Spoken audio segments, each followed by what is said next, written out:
Hi, welcome back to the channel. My name is Chad. I'm a certified financial planner here in Canada. Today we're going to talk about what makes a good executor. So let's get into it.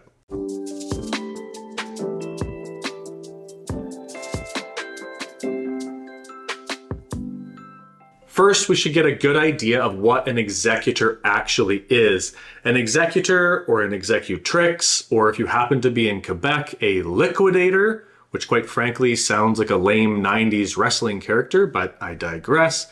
An executor, it boils down to someone who will carry out your wishes within your will. And it's important to note that coming into a situation where you are an executor, you are what's called a fiduciary, meaning that you are there to carry out those wishes of the deceased person. You're not there to bring your opinion in. You're not there to bring your interpretation in. You are there to carry out the wishes that are written out, which is an important distinction. One other thing to note, if you happen to be in the process of being called to be an executor or executrix, you should know that you are 100% personally liable for carrying out the debt payments, tax payments, things of that nature. So if you do not handle it well, you may end up being in a situation where you will get a bill that you're not ready for. In my opinion, there are four kind of key metrics that you should be checking off on your checklist to find a great executor. Competency, trust, likelihood that they'll be alive when you die, and proximity to you, like physical proximity to you. Let's go into all four of those one at a time. Number one, competency. Is the person that you're looking at competent? And specifically, I'm talking about financial competence. Do they have a track record of handling money well? Do you believe that if they had this type of money shifted into their control, that they have a track record that shows that they can handle that and they will follow through on what your wishes are? If the person does not have competency, I would probably stop right there and not even move on to the other three. Number two is trust. Do you trust the person you're looking at? And maybe more importantly, do the other beneficiaries or do the beneficiaries trust this person? If it's a family dynamic thing that you're looking at and there's already mistrust maybe between two siblings and you're looking to make one the executor, that will not help the trust issues. If anything, it'll probably exaggerate them and make them worse. So is the person trustworthy? And do the people that will benefit from your estate find him trustworthy?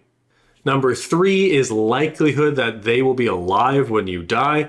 Obviously, this one is unpredictable, and because this one is so unpredictable, I do recommend that you have a backup executor or executrix as well. But generally speaking, you should be looking at an executor that's at least 10 years younger than you are. Odds are the majority of you watching this will be having your adult children be the executor or executrix, so there'll be at least a 20-year gap there, or in most cases a 20-year gap there, so that will kind of help fit that. Now, of course, life is unpredictable. Sometimes people do pass away unexpectedly. Like I said, that's why I would typically recommend having a backup as well.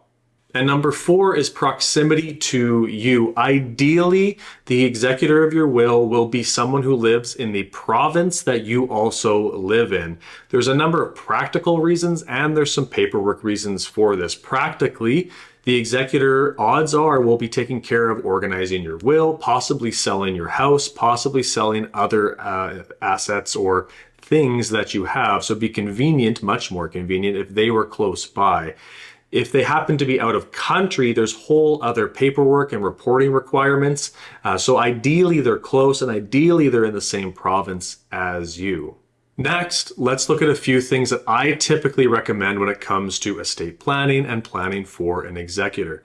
The first thing that I typically recommend is to have an and executor. You can have multiple executors. You can have party A and party B. You could have party A or party B where it requires only one of their signatures.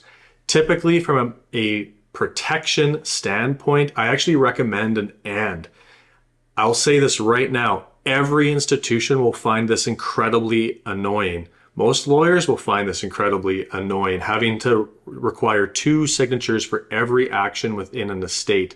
However, we live in a world where elder financial theft is much more common than it ever should be.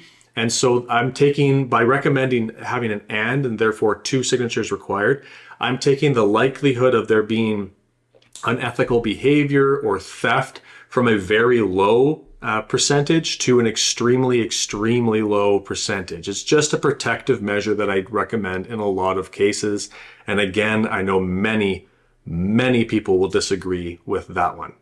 The other recommendation I always make is put everything into your estate. And for this, I'm not talking about when only one spouse passes away. If one spouse passes away, the transfer to the other spouse is usually a very tax efficient process.